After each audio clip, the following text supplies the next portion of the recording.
Ticket పై టీడీపీలో high drama కొనసాగుతోంది. ఇవాళ ఎమ్మెల్యే రామరాజును ప్రత్యేకంగా పిలిపించి మాట్లాడారు చంద్రబాబు. రామరాజును వదులుకోలేనంటూ కార్యకర్తల ముందే భరోసా ఇచ్చిన ఎందుకీ నాంచుడు అనే మాటే క్యాడర్ నుండి వినిపించింది. మరో 2 రోజుల సంయమనం పాటించాలని చంద్రబాబు వారికి సూచించారు.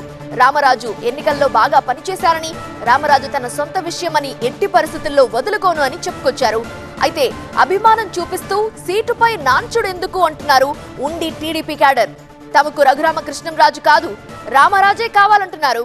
రఘురామను అంతా జగన్ బాధితుడిగా చూశారని, రామరాజు ఉండి నియోజకవర్గానికి కావాల్సిన వ్యక్తి అని చెప్తున్నారు.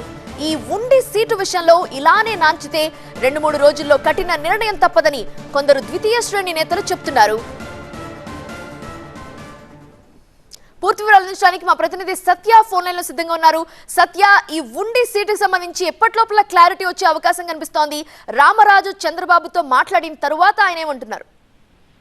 ఇప్పుడు ప్రస్తుతం అయితే మాత్రం రామరాజుతో భేటీ ముగిసింది. కార్యకర్తలతో దాదాపు సుదీర్ఘంగా ఒక 30 నిమిషాల పాటు చంద్రబాబు మాట్లాడారు. అయితే రామరాజుకి 2 రోజుల్లో ఒక క్లారిటీ ఇస్తానని చంద్రబాబు కార్యకర్తల సాక్షిగానే చెప్పినటువంటి పరిస్థితి. అయితే కార్యకర్తలు చంద్రబాబుతో మాట్లాడే ప్రయత్నం చేసినప్పటికీ ఇన్ని సంవత్సరాల పాటు పార్టీతో కట్టుబడి మేము ఉన్నాము, కనీసం చంద్రబాబు దగ్గర కూడా రానివ్వలేదు, మాకు అక్కడ నియోజకవర్గంలో పరిస్థితులు చెప్పుకోనివ్వలేదు అనేది కార్యకర్తలు చెప్తారు. ఇక రామరాజు విషయానికి వస్తే 2-3 రోజుల్లో చంద్రబాబు ఒక నిర్ణయానికి వస్తానన్నారు.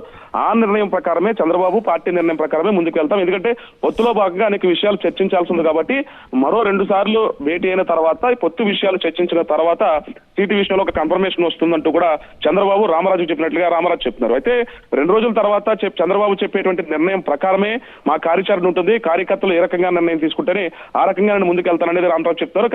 దాదాపుగా కొన్ని రోజుల నుంచి కూడా నిరసన ర్యాలీలు చేపడతాము, బైక్ ర్యాలీలు చేపడతాము, ఆమరణ నిరాశ దీక్ష కూడా కార్యకర్తలు చేస్తున్నప్పటికీ ఇవన్నీ కూడా పార్టీ గుర్తిస్తుందని నేను అనుకుంటున్నానని రామరాజు కరాఖండిగా చెప్పారు. అయితే ఓవరాల్ గా చంద్రబాబు నాయుడు ఏ నిర్ణయం చెప్పినా ఆ నిర్ణయానికి కట్టుబడి ఉంటారని మాత్రం రామరాజు చెప్పలేదు. కానీ ఆయన పార్టీ నిర్ణయాన్ని బట్టిన ఆలోచన ఉంటుందంటే ఏదైనా డిసిషన్ తీసుకునే అవకాశం కూడా కనిపిస్తుంది. ప్రస్తుతం కార్యకర్తలు కాస్త అలకబూనారు. చంద్రబాబు నాయుడుతో ఆ నియోజకవర్గంలో జరిగేటువంటి పరిస్థితులు వివరించే ప్రయత్నం చేసినప్పటికీ చంద్రబాబు కేవలం కార్యకర్తల్ని అలాగే రామరాజుతో మాట్లాడేసి విషయం అంతా చెప్పారు. అంటే పార్టీ కోసం ఎలా కష్టపడాలి, నియోజకవర్గంలో రామరాజు అంటే అదే రకంగా పనిచేశారు అన్న విషయాలు చెప్పారు తప్ప కార్యకర్తలకు సంబంధించినటువంటి అంశాన్ని కార్యకర్తల ద్వారా చంద్రబాబు దృష్టికి తీసుకెళ్లేదని కాస్త ఆగ్రహం అయితే వ్యక్తం చేశారు.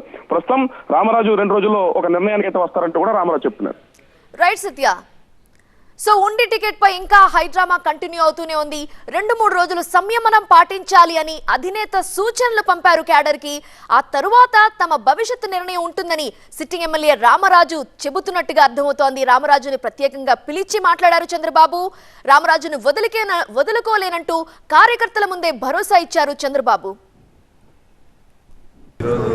చంద్రబాబు నాయుడు గారు పిలిచారు, మేము వచ్చాము. మా యొక్క లీడర్స్ కానీ వాళ్ళ యొక్క కార్యాచరణ ఆలోచన మేరకు, చంద్రబాబు నాయుడు గారి ఆలోచన మేరకు రామరెడ్డి కార్యాచరణ ప్రకటిస్తాం. అదేవిధంగా గతంలో కూడా సార్ 2 సార్లు అనౌన్స్ చేయడం జరిగింది, సిట్టింగ్లు అందరికీ ఇస్తున్నామని చెప్పి అనౌన్స్ చేయడం జరిగింది.